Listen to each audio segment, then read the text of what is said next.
John Russell looked out the window of his small shuttle as it moved toward the huge space station. The Concordia was big, much bigger than anything humans had ever built. Its crystal towers and strange curved sections caught the light from the nearby star. This was the home of the Galactic Council, where 200 alien races made decisions that affected the whole galaxy. And now, after 50 years of waiting, Earth would join them. John was not the kind of man who stood out in a crowd. He was of average height with short brown hair that was starting to gray at the sides. His face was plain but friendly, with kind eyes that made people trust him. The world leaders had picked him as Earth's first ambassador for this exact reason. The aliens thought humans were dangerous and violent.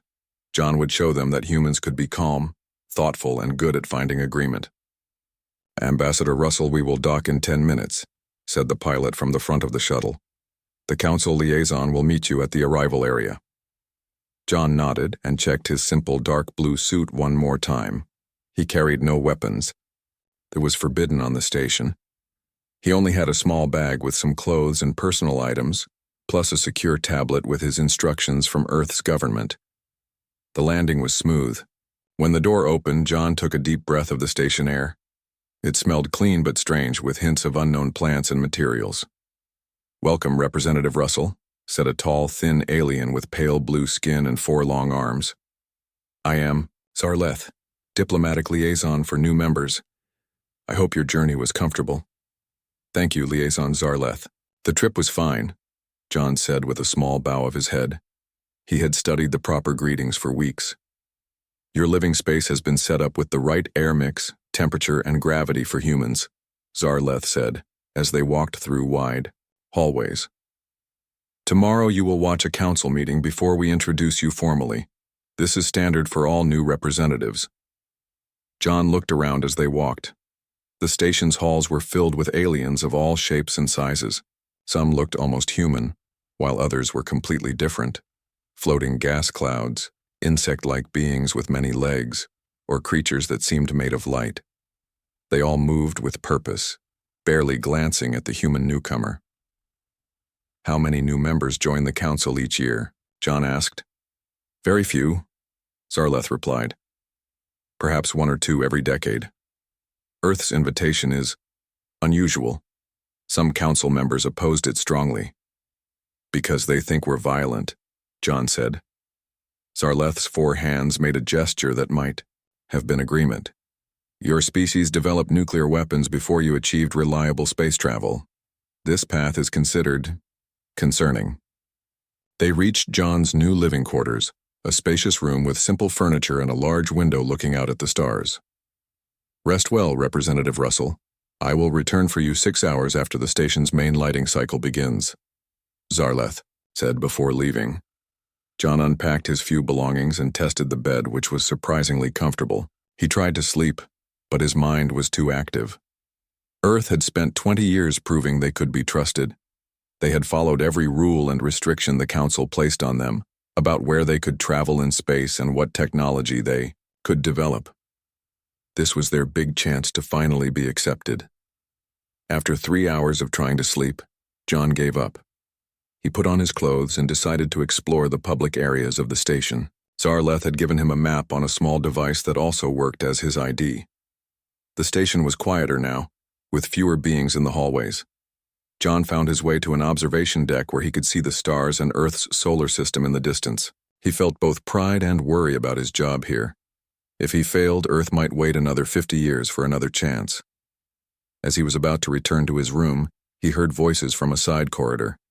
He wasn't trying to listen in, but when he heard the word humans, he stopped. "The humans' planet is in the perfect spot," said a deep voice speaking the Common Council language. "If we put our defense grid there, we only lose one basic world if the void fleets break through. And the humans will never know until it's too late," replied another voice, higher and with a clicking sound between words. "They are so eager to join the council, they will agree to anything. Their representative arrives tomorrow, correct?" "Yes. The council will vote next week on the full bulwark protocol. The humans think they're getting defense technology. They don't understand they're getting sacrifice positions." John stepped back quietly, his heart beating fast. He moved away, as silently as possible, and hurried back to his room through the empty halls. Once inside with the door locked, he sat on the edge of his bed, hands shaking. The Council was planning to use Earth as some kind of shield or sacrifice against something called the Void Fleets. They had invited Earth to join not as equals, but as pawns to be sacrificed. He needed to know more. He needed proof. But who could he trust? John looked at his secure tablet, wondering if he should contact Earth immediately. No, he decided. Without evidence, they might not believe him. Or worse, they might contact the Council directly and ruin any chance to learn more.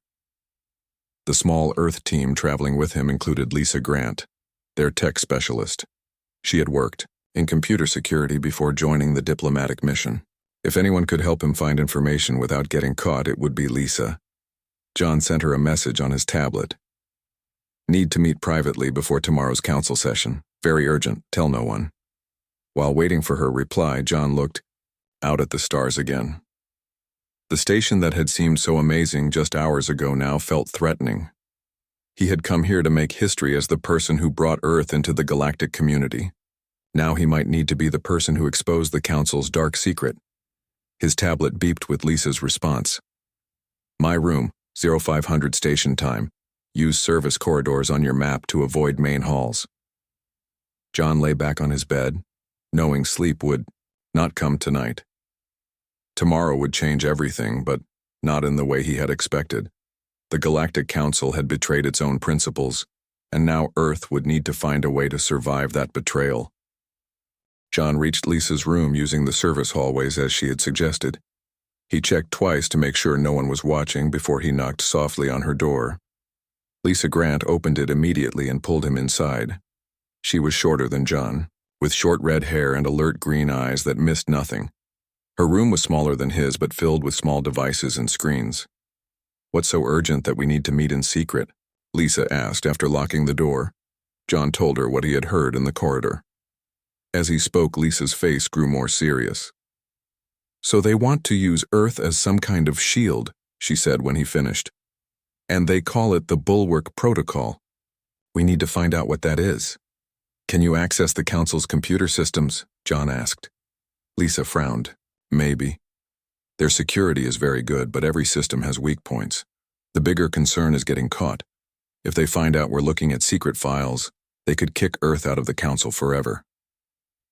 If I'm right about what I heard, we'll be destroyed either way, John said. We need to know what these void fleets are and what the Council plans to do with Earth. Lisa nodded and turned to her equipment. I brought some tools Earth's security teams developed. They should help. A search without leaving traces, but we need to be careful. If we trigger any alarms, we're done. For the next 2 hours, Lisa worked while John watched nervously. She connected her devices to the room's data ports and used programs to slip past the Council's security. I'm in, she finally said. But there's so much data here. What exactly are we looking for? Try searching for Bulwark Protocol and Void Fleets, and John suggested. Lisa typed quickly. Bulwark Protocol is heavily protected. I'll need time to get through those locks. Let me try Void Fleets first. The information that appeared on her screen made them both gasp. The Void Fleets were massive groups of ships from another galaxy. The beings on those ships consumed all life on planets they found. They had already destroyed several worlds at the edge of the galaxy. The Council has known about this threat for over 30 years, Lisa said as she read through the files. They've been hiding it from less advanced worlds, including Earth, John said. Keep looking. See if you can find any connection to the Bulwark Protocol. Lisa worked for another hour before she found a way past the security on those files. What they discovered was worse than John had feared. The Bulwark Protocol was a defense plan with layers of planets set up as sacrifice zones. If the Council's main forces failed to stop the Void Fleets, these planets would be used as places to slow down the enemy. Earth, along with 11 other new member worlds, had been chosen as sacrifice, planets without being told. The defense technology they promised to share with us isn't to protect Earth, John said, his voice tight with anger. It's to make sure Earth draws the Void Fleet's attention long enough for the inner Council worlds to prepare. They never Plan to make us full members, Lisa said. Her face was pale in the blue light from the screens. This whole process was just to get us to agree to their defense plan without knowing what it really meant. John walked to the window, looking out at the stars. We need to tell the rest of our team. The Earth team gathered in John's room an hour later. Besides Lisa, there was Paul Winters, their strategic advisor, Mary Collins, their military expert, and Sam Rodriguez, their science officer. John explained what he and Lisa had found while Lisa showed them the evidence on her secure tablet. We should tell Earth immediately, Sam said when they finished. We need to prepare our own defenses. We should confront the Council, Mary argued. They've broken their own laws. Their charter says they cannot sacrifice member worlds without consent. Paul shook his head. If we confront them directly, they'll deny everything and find a way to silence us. And if we just run back to Earth, the other sacrifice worlds will still be in danger. What are you suggesting? John asked. The Council betrayed not just us, but their own founding principles, Paul said. And they've betrayed 11 other worlds too. What if we contacted those worlds? Together, we might have a chance. That's risky, Lisa warned. If the Council catches us talking to the other new members about this, they could act against all of us immediately. We have to try, John said. Paul's right. Alone, Earth doesn't stand a chance. But together... He looked around at his team. We need a plan to contact the other worlds without the Council knowing. Mary thought for a moment. The welcoming ceremonies start tomorrow. Each new world sends representatives. We could use those events as cover to meet privately. It will be dangerous, John said. If we're caught, we'll be labeled as troublemakers trying to divide the Council. But if we do nothing, Earth and those other worlds are doomed. So we're really doing this? Sam asked nervously. Going against the Galactic Council? They went against us first, John said firmly. We're just making sure everyone knows what's really happening. Paul nodded. We need to gather evidence in a way they can't deny. And we need to be ready with an alternative plan. If we just expose their betrayal without offering a better solution, the Council could fall apart, and we'd face the Void Fleets, alone. Then let's get to work, John said. Lisa, can you find more information about these other sacrifice worlds? Mary, we need to understand what military assets these worlds might have. Sam, learn everything you can about the Void Fleet's technology. Paul, help me plan how to approach the other representatives. As his team began their tasks, John felt the weight of responsibility on his shoulders. He had come to the Concordia station hoping to secure Earth's place among the stars. Now he was planning what might be the biggest diplomatic rebellion in galactic history. The next day, when Zarleth came to escort him to the council chambers, John smiled and acted like nothing was wrong. But as he walked through the grand hallways of the station, his mind was racing with plans. The Galactic Council had betrayed its own principles.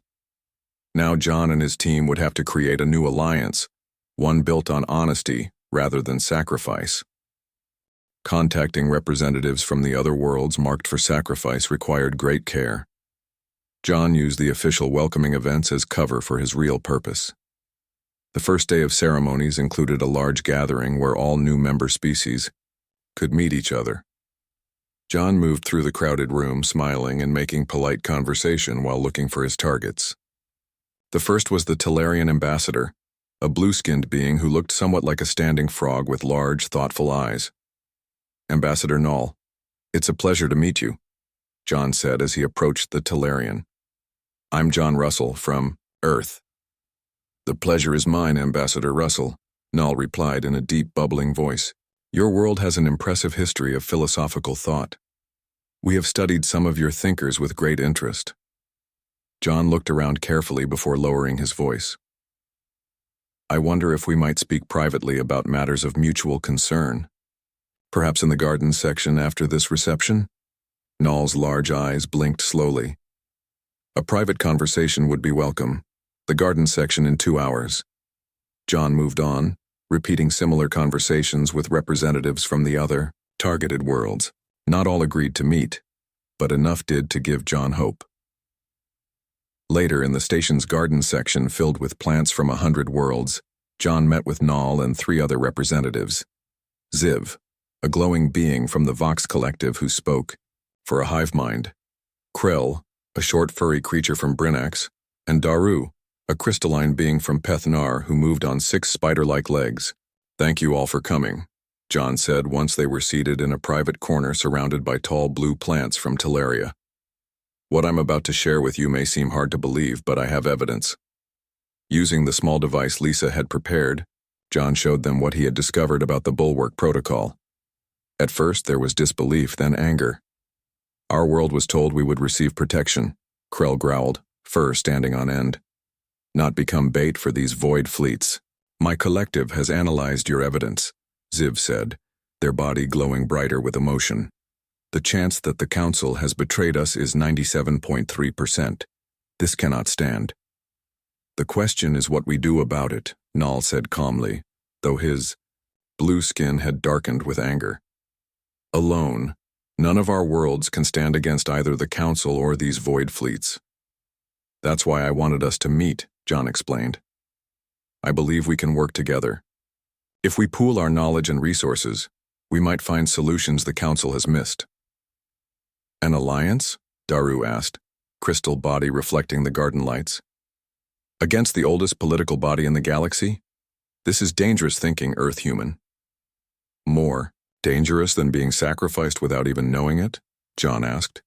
"The Council has already broken its own laws. We're just trying to survive." They talked for 2 more hours, and by the end all 4 representatives agreed to join what they called the Rim Alliance, named for their positions on the edge of the galaxy. Each would carefully contact other representatives from the sacrifice worlds. Over the next week, while attending council sessions and official functions, John and his team worked secretly with their new allies. Mary Collins, Earth's military expert, set up secure meetings with defense specialists from the other Rim worlds. "We're outmatched by Council technology," Mary told John after one such meeting. "But we have something they don't expect. Real cooperation between species they thought would never trust each other." It was true. The Council races had always competed with each other, sharing only enough technology to maintain their political union. The Rim Alliance was truly working together out of necessity. The Telarians had deep knowledge of space-time theory that fit well with human physics. The Crystal people of Pethnar had developed shield technology that the Vox Collective's mathematical skills could improve. Together they began creating defense plans that none could have made alone. Lisa managed to set up a secure communication system using old technology the Council considered too primitive to monitor. Through this network, the Alliance grew to include representatives from 9 of the 12 sacrifice worlds. "We still need a way to expose the Council's betrayal without triggering an immediate crackdown," Paul Winters warned during a strategy meeting in John's quarters. "If we just make accusations, they'll lock us all up and continue with their plan." The solution came from an unexpected place. As John returned to his room late one night, he found Zarleth waiting outside his door. "Representative Russell, I must speak with you privately," the tall, thin alien said. John tensed, wondering if their secret meetings had been discovered. He let Zarleth into his room but stayed near the door, ready to call for help if needed. "You have been meeting with other New World representatives," Zarleth said directly, "and you have accessed classified information about the Bulwark Protocol." John's heart sank. "How did you know?" "I have served the Council for 143 of your Earth years," Zarleth replied. "Very little happens on this station that I do not notice. But that is not why I am here." "Why are you here then?" John asked cautiously. "Because what the Council plans violates everything we claim to stand for," Zarleth said, 4 hands moving in a gesture of distress. "I helped write the original Council charter. It forbids sacrificing member worlds without their knowledge or consent." John studied the alien's face, looking for signs of deception. "Why tell me this?" "Because your Rim Alliance needs help from inside the Council if you hope to succeed," Zarleth said. "And I can no longer remain silent while the principles I helped create are betrayed." "You're offering to help us?" John asked, hardly believing what he was hearing. "I am offering to help save the Council from itself," Zarleth corrected. What they plan is not only wrong, it will ultimately fail. The Void Fleets cannot be stopped by sacrificing a few worlds. We need true unity, not deception. That night, John called an emergency meeting of the Rim Alliance leaders. With Zarleth's help, they formed a plan that would either save the galaxy or tear the Council apart. As John looked at the faces of his new allies, human, amphibian, crystalline, furry, and glowing, he realized they had created something the Council had failed to build in thousands of years. True cooperation based on honesty and shared survival. Tomorrow, John told them, we show the Council what real unity looks like. The grand meeting hall of the Galactic Council was huge and impressive. Hundreds of seats rose in circles around a central speaking area. The ceiling looked like the night sky, showing stars and galaxies that moved slowly.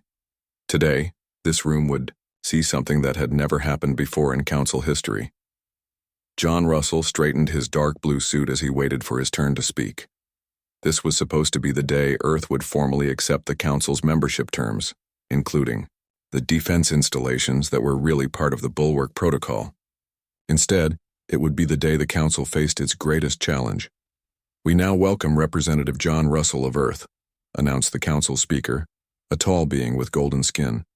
Earth will today accept the terms of membership and join our galactic family. John walked to the center of the room, feeling the eyes of hundreds of alien representatives on him. The members of the Rim Alliance were in their places, ready for what would come next.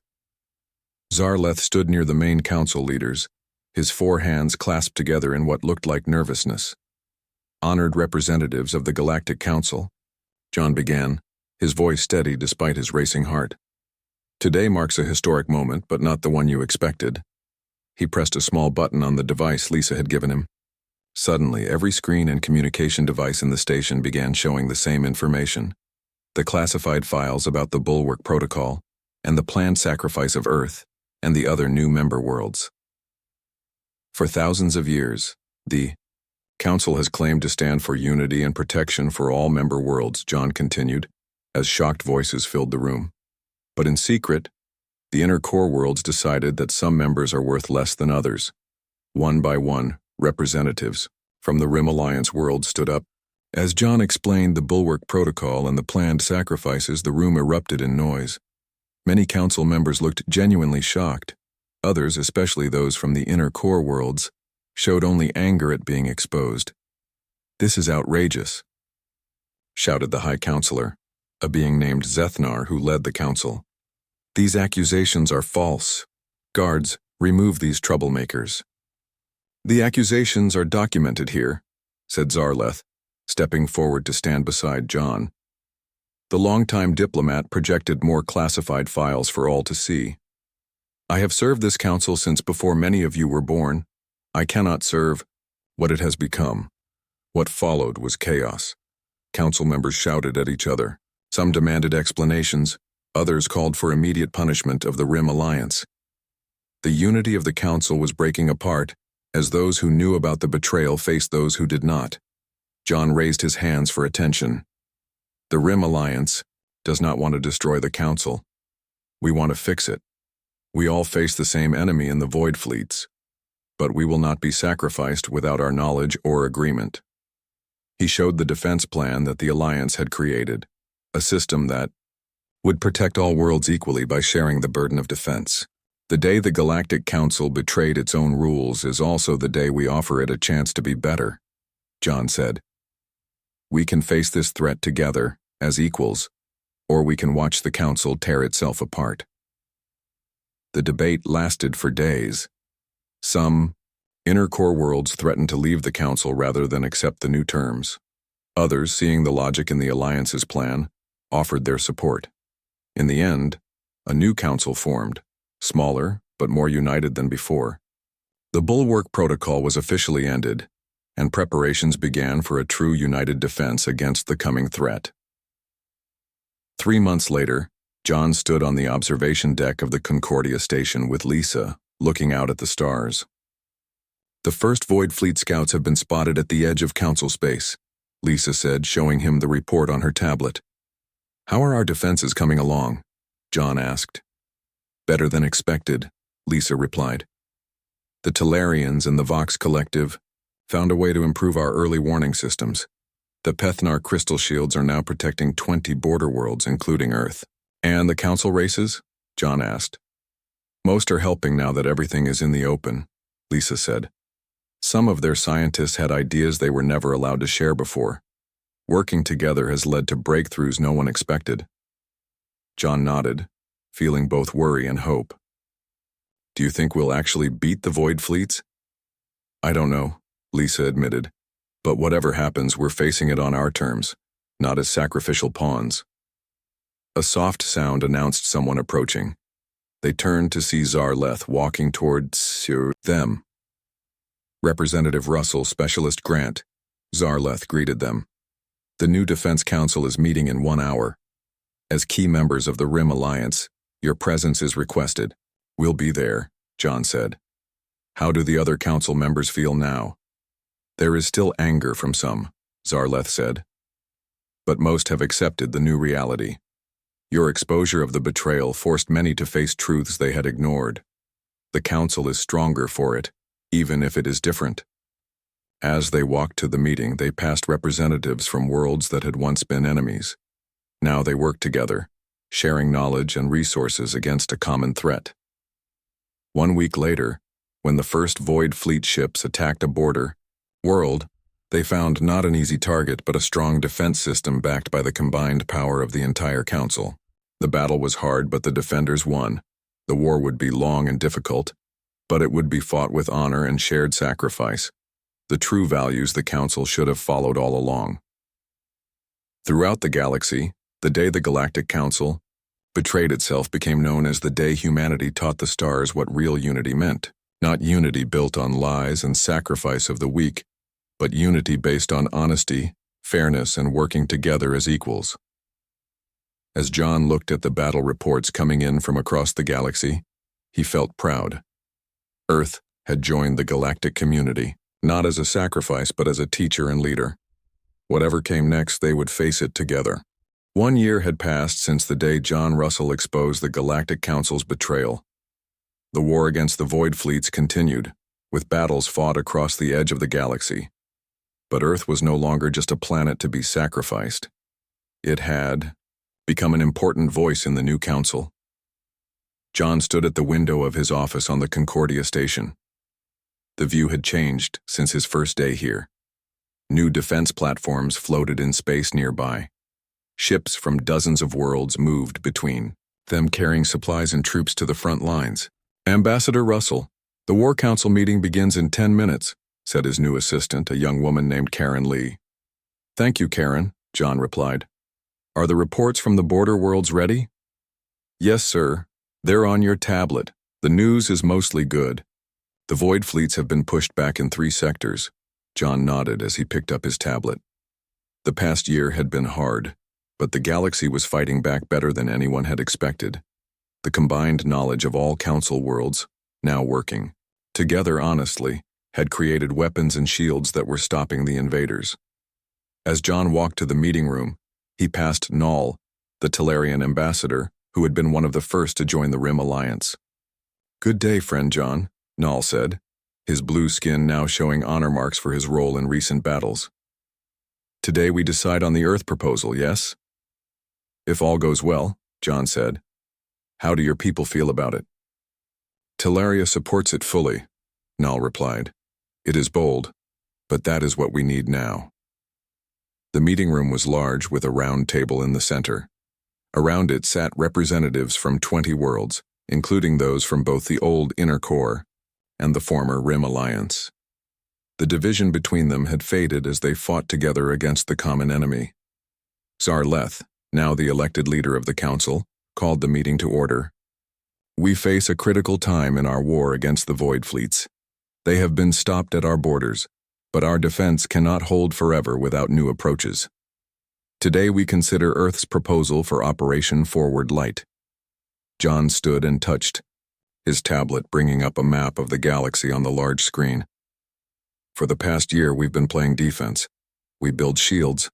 We fight when attacked. We hold our ground. But the Void fleets keep coming. He zoomed in on a section of the map. Our scientists believe the void fleets come from this galaxy. They travel through the space between galaxies using special ships that can move faster than light, in ways we didn't think were possible. This is known information, said a representative from one of the older council worlds. What is your new proposal?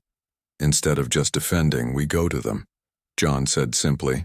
We send a mission to their home galaxy to learn more about them and find a way to end this war. The room filled with surprised voices.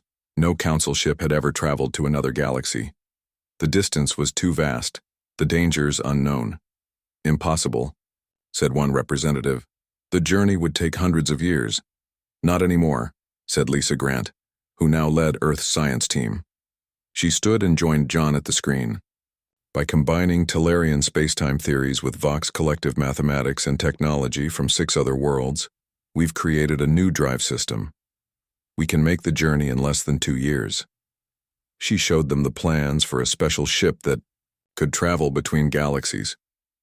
We call it the Light Bridge. It's small, built for speed and stealth, just big enough for a team of 12 from different worlds. This is why we needed real unity, John added. No single world had all the knowledge needed to create this ship. Only by truly working together could we solve this problem. The debate lasted for hours. Some representatives thought the plan was too risky. Others believed it was their only hope for finding a permanent end to the war. Who would crew this mission? Asked Zarleth. The dangers would be extreme. Volunteers only, John said. We've already had more offers than we need from people across the council worlds. In the end, they voted to approve the mission. Operation Forward Light would launch in 3 months. The crew would be chosen from the best scientists, diplomats, and security experts from 12 different worlds. 2 months later, John was in a large workshop where the light bridge was being built. The ship was smaller than he had expected, sleek and silver with strange patterns on its hull that seemed to shift when he looked at them. It's almost ready, said Sam Rodriguez, who had helped design the ship. The drive system was tested yesterday. It works even better than we hoped. And the crew? John asked. Final selection happens tomorrow, Sam replied. There's one more thing you should know. He looked uncomfortable. Your name is on the short list for mission commander. John was surprised. I'm a diplomat, not an explorer. You're the one who brought the council together when it was falling apart, Sam said. They think you might be able to find a peaceful solution with the void beings if such a thing is possible. That night, John sat in his quarters thinking about the offer. To travel to another galaxy, to possibly find a way to end the war. It was both exciting and frightening. Lisa came to see him, bringing news from Earth. Our people are proud of what you've done here, she told him. Whatever you decide about this mission, you've already changed history. If I go, I might not come back, John said. The dangers are real. That's true for everyone fighting this war, Lisa replied. At least this mission offers hope for ending it. 3 weeks later, John stood on the bridge of the light bridge as final preparations were made. Around him were 11 crew members from different worlds, all volunteers for this dangerous mission. Ship systems ready, reported Krill, the furry Brinaxian who would serve as chief engineer. All supplies loaded, added Ziv from the Vox Collective, their body glowing with excitement. John looked at each crew member, so different in appearance, but united in purpose. What we do today will be remembered as long as there are people to tell stories in this galaxy, he told them. We go not just to defend our worlds, but to seek understanding and, if possible, peace. As the light bridge lifted off from the Concordia station, representatives from all council worlds watched. The small ship glowed briefly, then vanished in a flash of light as it jumped beyond normal space. The Galactic Council had once betrayed itself through fear and deception. Now, because of that very betrayal being exposed, it had found a new path forward, one of true unity, courage, and hope.